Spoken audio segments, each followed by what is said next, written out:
How to share your profile on Quora app to WhatsApp directly, easy and fast in less than 1 minute.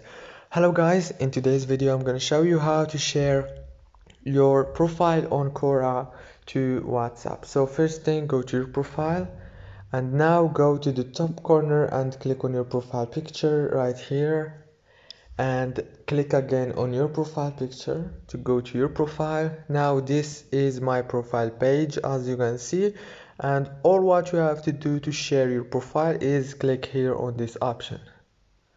After you click on this option, you will find the WhatsApp here. Just click on it and then choose the person that you want to share your profile with and click send. If this video was helpful, please don't forget to like and subscribe, and thank you so much for watching this video until the end. See you later.